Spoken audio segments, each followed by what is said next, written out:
Good day, ma'am and classmates. We are the reporter of week 8 to 9 with the topic of managing current liabilities.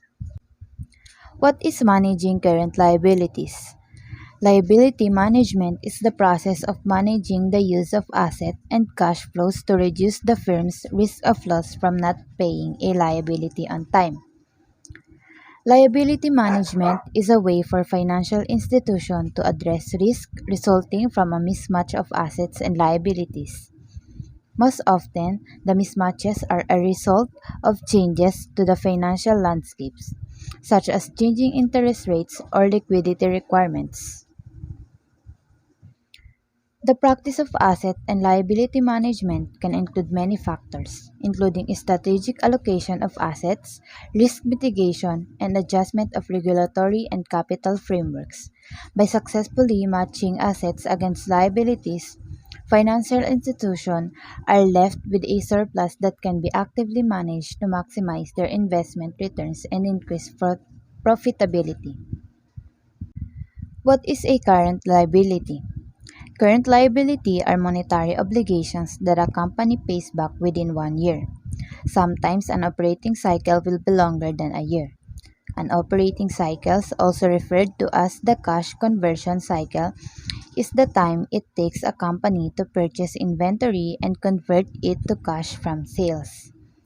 Current liabilities are a company's short-term financial obligations that are due within 1 year or within a normal operating cycle. The cluster of liabilities comprising current liabilities is closely watched, for a business must have a sufficient liquidity to ensure that they can be paid off when due. Current liabilities can be settled in various ways, though most are settled by liquidating current assets, cash, or accounts receivables.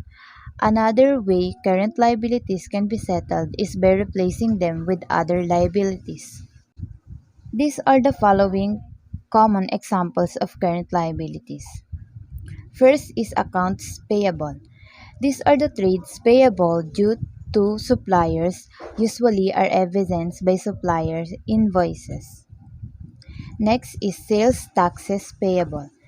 This is the obligation of a business to remit sales taxes to the government that it charged to customers on behalf of the government. Payroll taxes payable. This is the taxes withheld from employee pay or matching taxes or additional taxes related to employee compensation. Income taxes payable. This is income taxes owed to the government but not yet paid. Interest payable. This is interest owed to lenders but not yet paid. Bank account overdrafts. These are short-term advances made by the bank to offset any account overdrafts caused by issuing checks in excess of available funding. Accrued expenses. These are expenses not yet payable to a third party but already incurred, such as wages payable. Customer deposits. These are payments made by customer in advance of the completion of their orders for goods or services. Dividends declared. These are dividends declared by the board of directors but not yet paid to shareholders. Short-term loans. This is loans that are due on demand or within the next 12 months. Current maturities of long-term debt. This is that portion of long-term debt that is due within the next 12 months. Spontaneous liabilities. Spontaneous liabilities are the obligations of a company that are accumulated automatically as a result of the company's day-to-day business. Spontaneous liabilities often include account payables, which are short-term debt obligations owed to creditors and suppliers, wages, and taxable payable. Spontaneous liabilities often include account payables, which are short-term debt obligations owed to creditors and suppliers, wages, and taxes payable. Spontaneous liabilities are called spontaneous because they arise from changes in sales activity. In other words, spontaneous liabilities are not directly controlled by the firm, but instead are controlled by the sales or production volumes. The projected growth in spontaneous liabilities is an important component for firms to consider as they manage corresponding accounts on the other side of the balance sheet. Good day, everyone. My name is Anna Marie and Dizon, and this is the topic that I will tackle. What is account payable? Accounts payable is any sum of money owned by a business to its supplier shown as a liability on a company's balance sheet. In simple words, when you buy goods or services with an arrangement to pay at a later date, such amount till it paid is referred to as account payable. Account payable is also called as bills payable, and the total amount that a company is liable to pay is shown as a liability under the head sundry creditor in the balance sheet. Accounts payable process. Paying distributors and vendors for products and services bought by the company is a responsibility of the account payable process. Account payable process departments primarily manage incoming bills and invoices, depending on the nature and size of the company. They may also perform other tasks. The account payable process is crucial for the firm since it covers all of the company's payable amount to all suppliers for all the supplies. Account payable is a high stakes operation since so many individuals rely on quick and accurate invoice payment. A company needs to have a system that helps to handle all this payment. Effects of stretching account payable. When business are struggling to make their payments on time, they may be forced to stretch some of their payment past the invoice due date. If this is the case, there are a few best practices that should be followed to minimize the negative effect of payment stretching in account payable. Delaying payments to vendor can cause several problems. Number 1. It hurts relationship with vendors. Not only will vendors feel they are being slighted by the company that is not paying time on time, but they will also be affected financially as many vendors are already experiencing some form of a cash flow issue. Number 2. It results in duplicate payment. When an invoice isn't paid on time, vendors will send another invoice to the other account, to the other company. Even with a quality system in place to track these duplicate invoices, a few will still slip through and be paid twice. As most CFOs and controllers know, these duplicate payments will rarely be tracked by the recipient of the company. Number 3. It can cause issues internally. More work is created for account payable staff as they have to manage a more complicated process, including duplicate payment prevention and field inquiries calls for vendors. In addition, the extra calls will typically be undesirable money collection calls that staff members do not enjoy answering. Key components of credit terms and procedures. Business use an account payable process for better invoice management.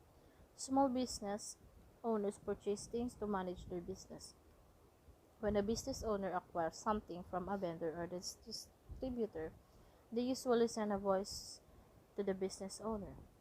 Failure to manage invoice could result in late payment, additional costs, and strained relationship. The business owner should take measures to strengthen the account payable process for better management of business bills. Here are a few guidelines to follow to minimize the possible negative consequences of completing payment past the invoice date. Number 1.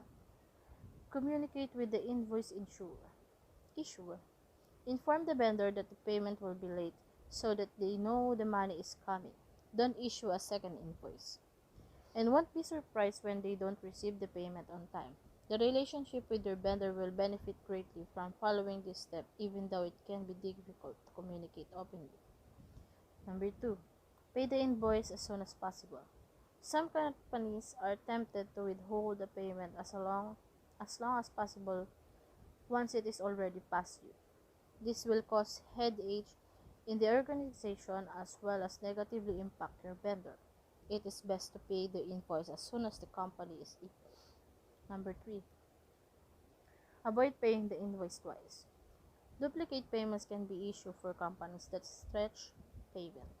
This is especially true for companies who aren't planning on stretching payments and don't necessarily have a plan in place to catch duplicate invoices. Paying an invoice twice, once based off the original invoice and once based off the past due invoice, will obviously further hurt your company. My name is Jaime Marcelo, and my topic is unsecured short-term loans. For an introduction, like expenses, borrowed funds can be divided into short-term and long-term loans. A short-term loans comes to due within 1 year, while a long-term loans has a maturity greater 1 year. But we will focus on my topic. Unsecured short-term loans. It says here that an unsecured borrower does not have to pledge or pangako ng specific asset of security because unsecured loans are made on the basis of the firm's credit worthiness. It means meron ng history or experience sa pangungutang or pagpapautang. It has three main types of unsecured short-term loans, which is trade credit, bank loans, and a commercial paper. So first, trade credit.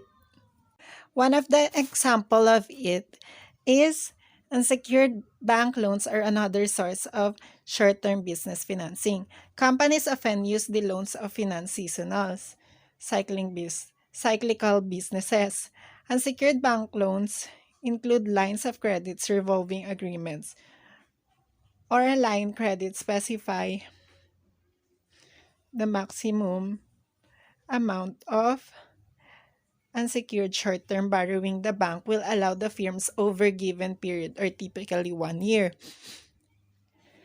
The seller extend credit to the buyer between the time the buyer receives the goods or services and when it pays for them. In effect, the credit is a short-term loan from the seller to the buyer of the goods and services until the good Motors pays a good year.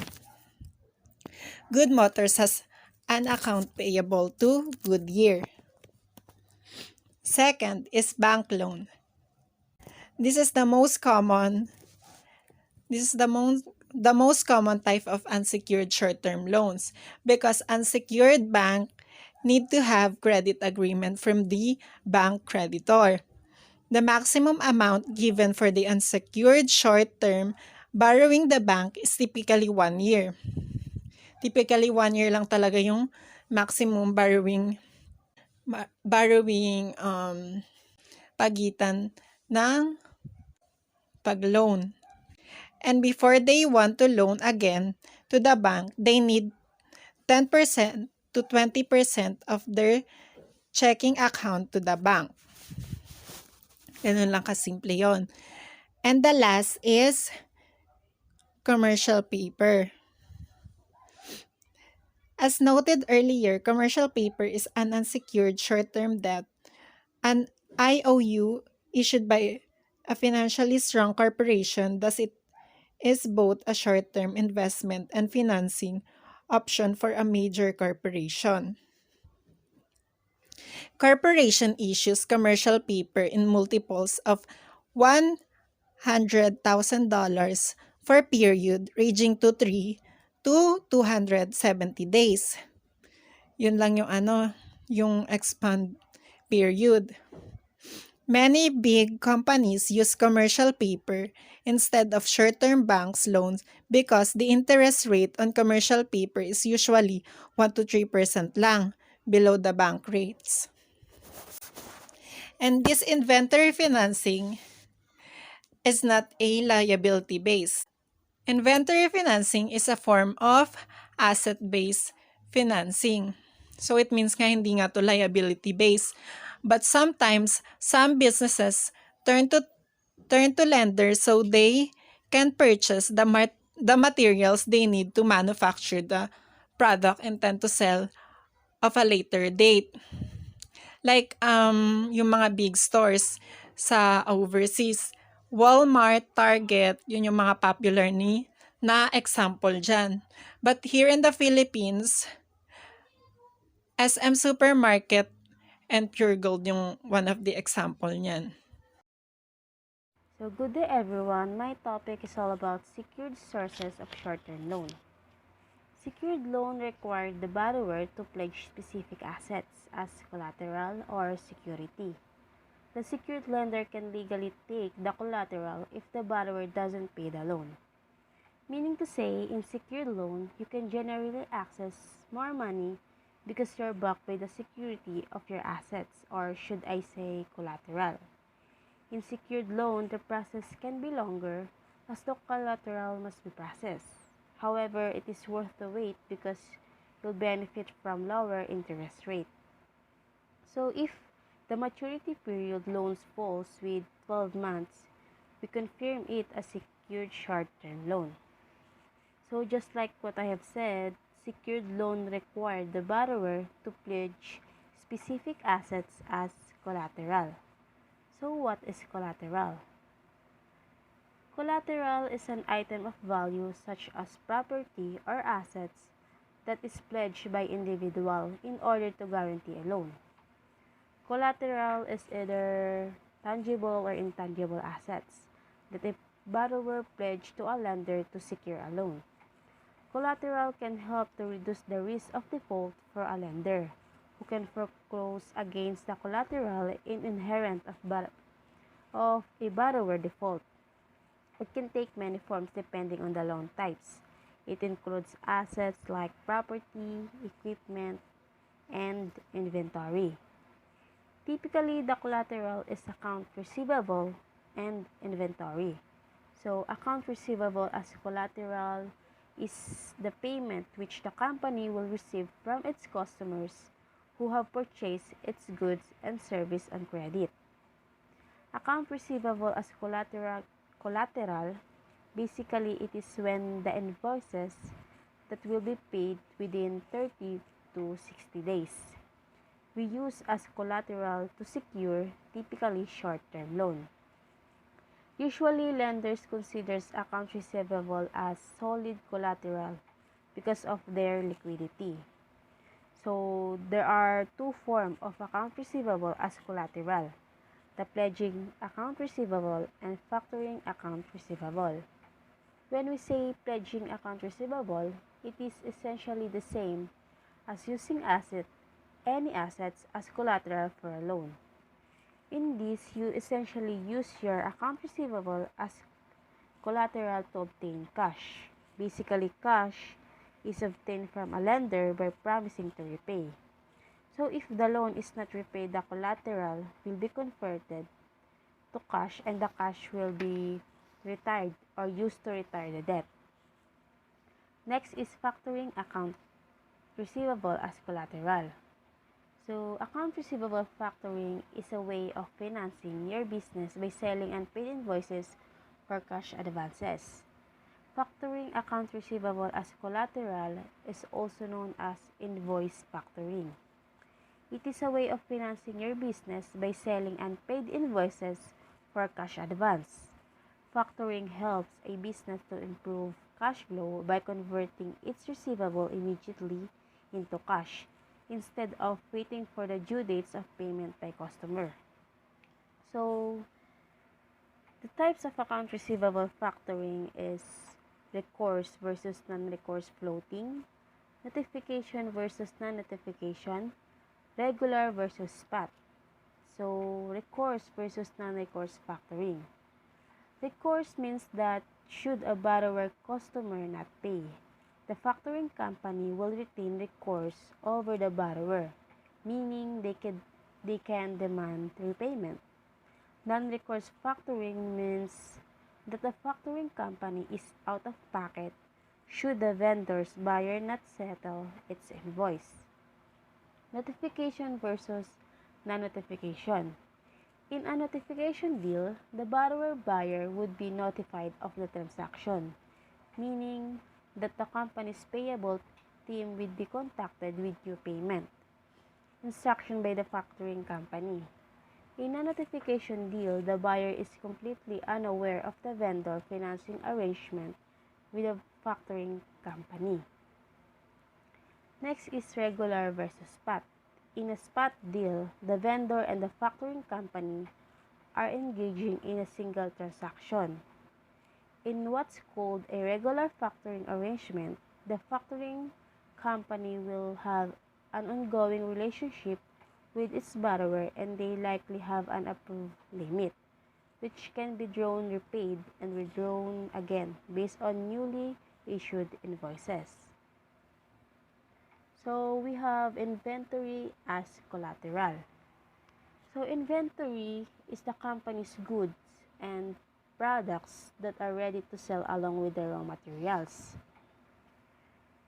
Inventory as collateral has floating lien, trust receipt inventory loan, warehouse receipt loan.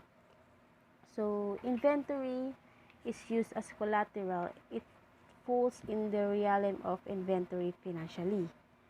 This is when a company acquires a line of credit for short-term loan so it can purchase products that serves as collateral for the loan to be sold later. So inventory as collateral, there are floating lien, trust receipts, inventory, loan, warehouse receipt loan. So what is floating lien? Floating lien is a way in which a company can gain a loan to use. They are important and useful, especially if you are unable to access a fixed asset loan. Floating lien is a lien not on specific assets but rather on a set of assets or an assets class. In this, the lenders and the borrower don't specify the assets but instead agree on a set of assets. However, the items under specific assets category may change, but they doesn't change the right of the lender and the responsibility of the borrower. In this, it is very advantageous for retailer. Why? Because they could use their inventory as debtors in order to get loans without risking their fixed assets. So example of floating lien is a company use its inventory as floating change. Now the company will be able to sell it or even increase or decrease its quantity. Also, any change in the value of inventory has an impact the floating change. So in general, the importance of floating lien are it is advantageous for retailers, no risk to fixed assets, and no change in right of the lenders and the right of the borrower. Next is trust receipt inventory loan.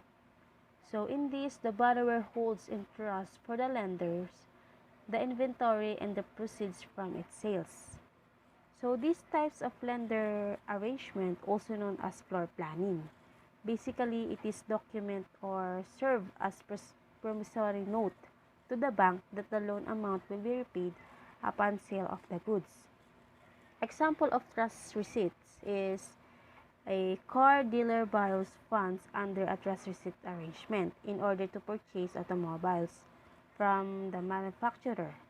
So once the dealer sells a car and uses the funds to pay off the lender shifts title to the dealer, who in turn transfer title the buyer of the vehicle. So next is warehouse receipt loan. Warehouse receipt loan in this inventory may started at a central warehouse or actual borrower's property. So when we say warehouse receipt loan, it is an arrangement in which the lender receives control of the pledged inventory which is stored by the signed agent on the lender's behalf. The warehouse receipts give the lender a security interest in goods against which a loan can be made the borrower. Under such an arrangement, the warehouse can release the collateral to the buyer only when authorized to do so by the lender. So the characteristic of secured short-term loans financings are financing, or these loans are backed by collateral such as tangible assets. So when we say tangible assets, it is the item with a real physical form that may depreciate in value over time. Example, land, building, machinery, and inventory. Next is the maturity period of these loans fall with 12 months. Interest rates for secured loans are usually lower than with unsecured loans. So this loan may come with fixed or floating interest rates.